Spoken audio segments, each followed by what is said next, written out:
Halo, apa kabar teman-teman? Senang sekali bisa bertemu kembali dengan teman-teman semua. Dan hari ini adalah ibadah perdana Groove Monthly Fellowship pada tahun 2022. Kita akan membacakan ayat dari visi yang Tuhan berikan untuk kita sepanjang tahun ini, yang diambil dari Matius 11 ayat 28 dan yang ke-29. Marilah kepadaku semua yang letih lesu dan berbeban berat, aku akan memberi kelegaan kepadamu. Pikulah kuk yang kupasang dan belajarlah padaku, karena aku lemah lembut dan rendah hati, dan jiwamu akan mendapat ketenangan. Wow, luar biasa sekali. Ini adalah perkataan Tuhan Yesus sendiri, dan Tuhan mengatakan bahwa Dia adalah pribadi yang lemah lembut dan rendah hati. Pada saat kita datang kepada Tuhan, kita akan memperoleh ketenangan. Oleh karena itu, visi yang kita terima dari Tuhan untuk sepanjang tahun ini adalah tinggal tenang di dalam Kristus. Haleluya. Teman-teman, sebelum kita menikmati hadirat Tuhan, menikmati kasih anugerah Tuhan dalam ibadah ini, kita akan menyaksikan Groove News berikut ini.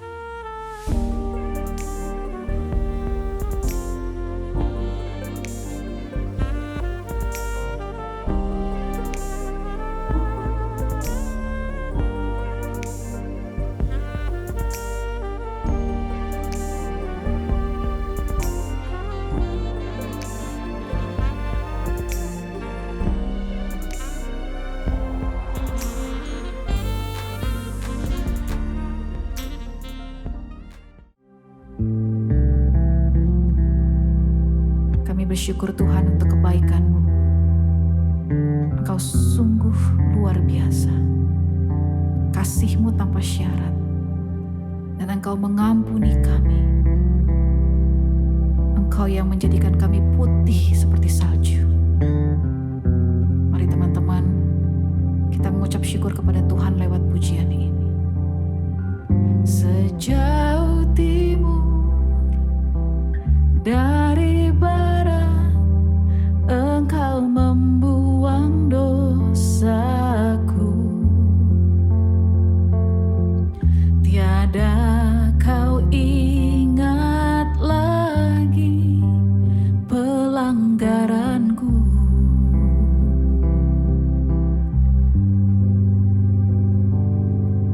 Jauh ke dalam tubir laut, kau melemparkan dosaku.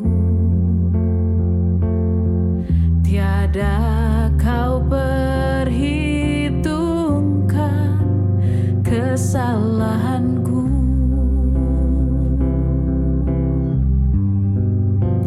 Betapa besar kasih pengampunanmu, Tuhan. Tak kau pandang hina hati yang hancur.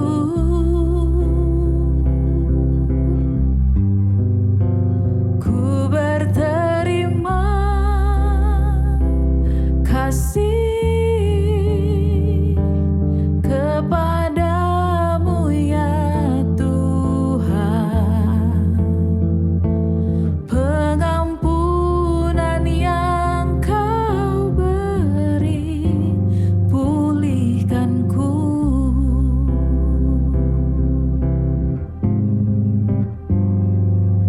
Sejauh timur dari barat, Engkau membuang dosaku. Tiada kau ingat lagi pelanggaranku.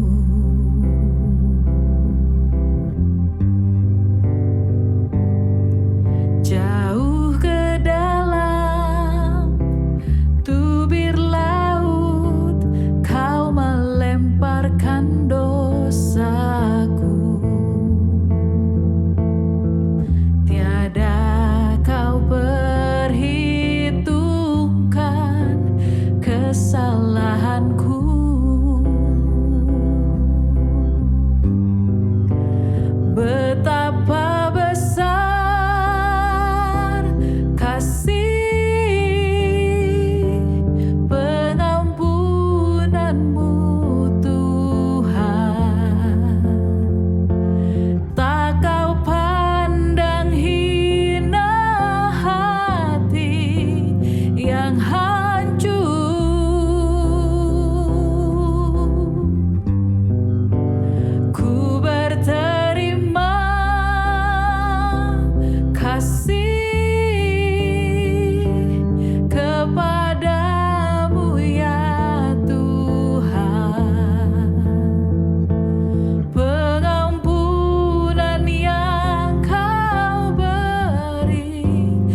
Dia sudah mengampuni kita. Semua dosa-dosa kita sudah dilempar dan Dia tidak mengingat-ingat lagi. Mengucap syukur untuk anugerah Tuhan. Oh, haleluya. Sujud di altarnya, ku bawa hidupku, ku terima anugerahnya. Dia ampuniku dan bebaskanku. Dia ubah hidupku, baharui hatiku. Sesuatu terjadi saat datang di altarnya. Mari datang kepada Tuhan. Sujud di altarnya, ku bawa hidupku, ku terima anugerahnya. Dia ampuniku dan bebaskanku. Dia ubah hidupku, baharui hatiku. Sesuatu terjadi saat datang di altarnya. Sesuatu terjadi saat datang di altarnya. Ku telah mati dan tinggalkan cara hidupku yang lama. Semuanya sia-sia dan tak berarti lagi. Hidup ini ku letakkan pada mezbah-Mu ya Tuhan. Jadilah padaku seperti yang Kau ingini. Ku telah mati dan tinggalkan cara hidupku yang lama. Semuanya sia-sia dan tak berarti lagi. Hidup ini ku letakkan pada mezbah-Mu ya Tuhan. Jadilah padaku seperti yang Kau ingini.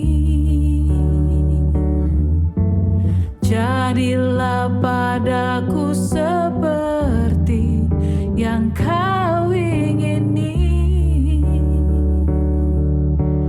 Jadilah padaku seperti yang Kau ingini.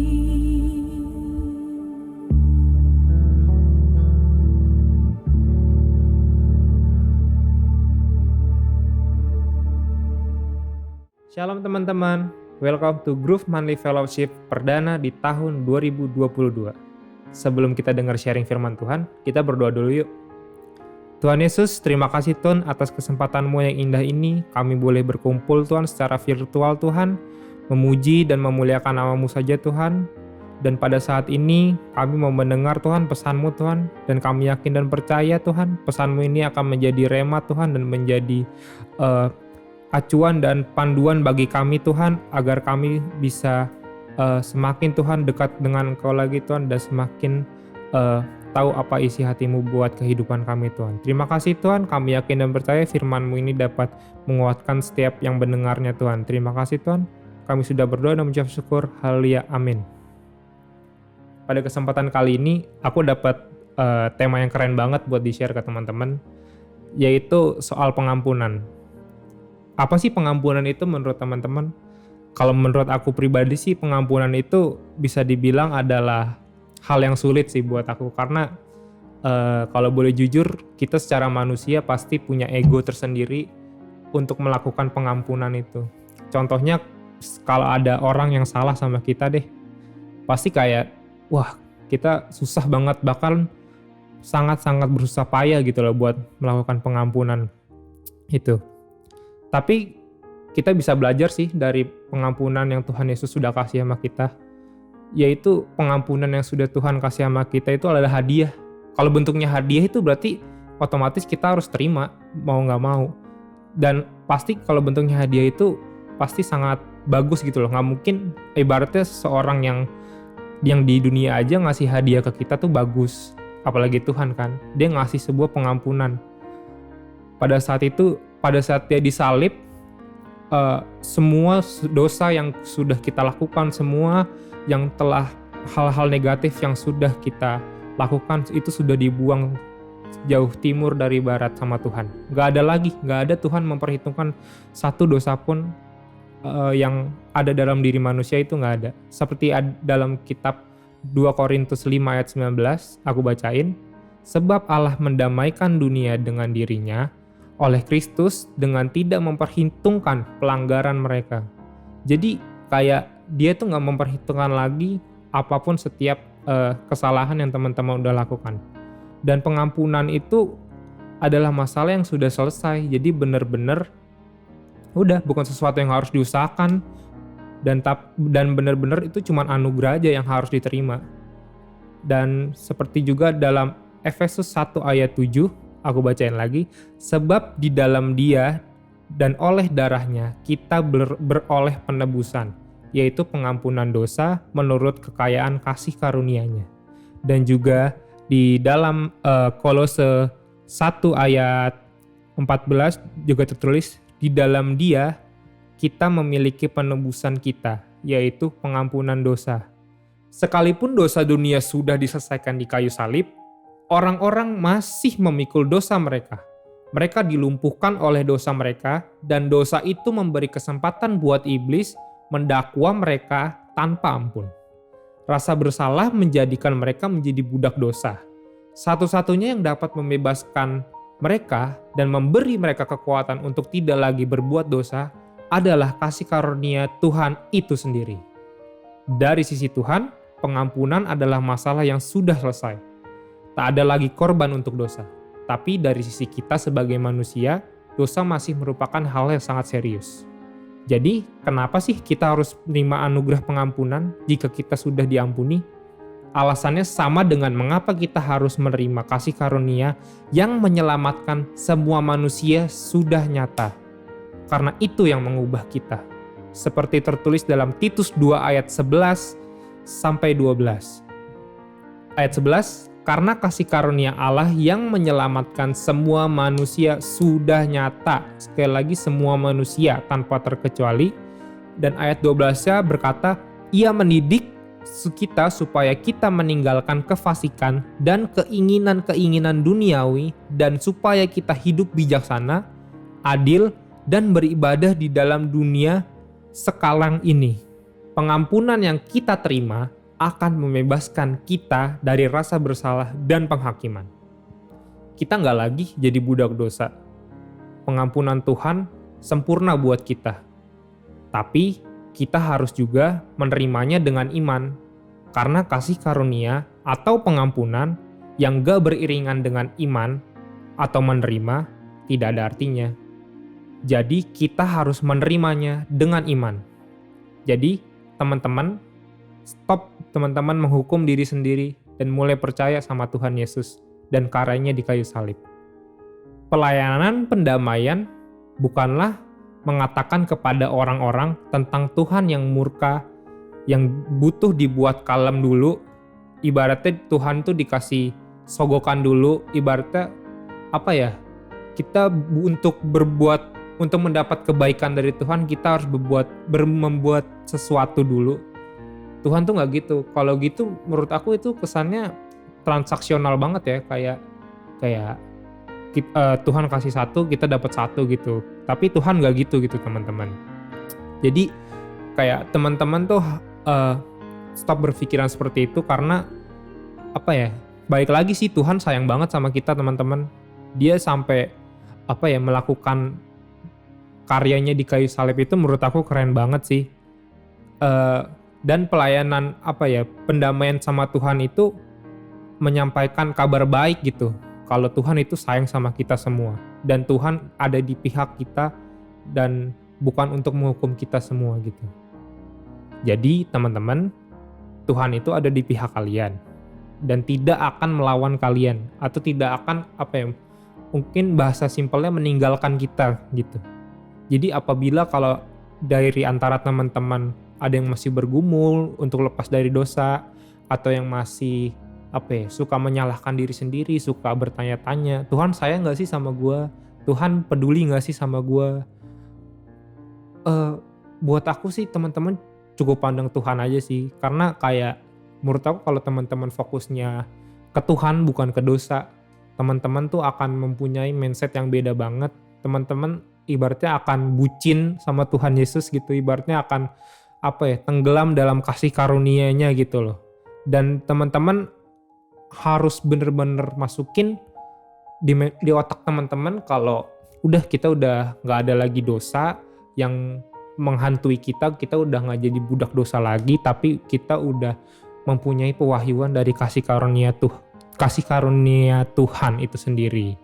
Dan teman-teman terima anugerah pengampunan itu sehingga hidup teman-teman bisa merdeka dan teman-teman bisa memberkati banyak orang lewat yang teman-teman kerjain, lewat apapun yang Tuhan percayakan, maupun bentuknya kecil, bentuknya besar. Teman-teman akan menjalankannya dengan sepenuh hati dan penuh tanggung jawab, sehingga orang-orang yang lihat, orang-orang yang ngerasain, bahkan ketemu, bahkan temenan sama teman-teman semua, wah bakal merasa kita tuh beda ya. Karena apa? Di dalam kita tuh ada Tuhan Yesus, di dalam kita ada kasih karunia Tuhan. Jadi kita hidup lebih bebas, hidup lebih gak ada tuntutan, kita gak ada ekspektasi, karena Tuhan sudah memberikan anugerah yang sangat luar biasa, yaitu pengampunan itu. Hidup dari pengampunan, hidup yang berlimpah untuk kasih karunia itu sendiri gitu. Jadi kita ya udah santai aja, karena sekali lagi yang kita lihat dalam diri kita itu bukan dosa ya, tapi Tuhan Yesus itu sendiri. Sekali lagi aku berdoa supaya firman ini bisa menjadi rema, bisa menjadi kekuatan buat teman-teman melangkah, untuk teman-teman gak takut lagi apapun yang di depan teman-teman. Aku tahu sih pasti teman-teman di sini punya setiap ibaratnya pergumulannya masing-masing, tapi aku yakin dan percaya kalau kita mandangnya Tuhan Yesus, semua akan mudah-mudah aja dan pasti semuanya akan berakhir dengan indah. Oke teman-teman, jadi semangat terus dan terus andalkan Tuhan dalam setiap musim kehidupan teman-teman sekalian. Sebelum kita tutup, kita berdoa dulu. Mari kita berdoa. Tuhan Yesus, terima kasih Tuhan, kami boleh mendengar firman-Mu Tuhan, firman yang sangat luar biasa Tuhan, yang bisa menjadi kekuatan buat kami, firman yang bisa membangun kami Tuhan, bisa mengingatkan kami lagi Tuhan, kalau kami ini adalah anak kesayangan-Mu Tuhan, kalau kami ini sangat berharga di mata-Mu Tuhan. Kami percaya Tuhan, Engkau yang beracara Tuhan dalam setiap hidup kami Tuhan, dalam setiap musim kehidupan kami Tuhan. Kami percaya Tuhan, Engkau yang beracara Tuhan, baik apapun yang kami lakukan, apapun yang kami kerjakan Tuhan, kami percaya Engkau turut campur tangan Tuhan. Terima kasih Tuhan. Aku juga berdoa Tuhan buat teman-teman yang mendengarkan Tuhan. Kiranya Tuhan dan pastinya Tuhan hidup mereka menjadi berkat Tuhan bagi orang lain Tuhan. Hidup mereka berdampak Tuhan bagi orang lain sehingga orang lain bisa melihat Engkau dalam diri teman-teman yang menonton saat ini Tuhan. Terima kasih Tuhan, kami sudah berdoa dan mengucap syukur. Haleluya, amin.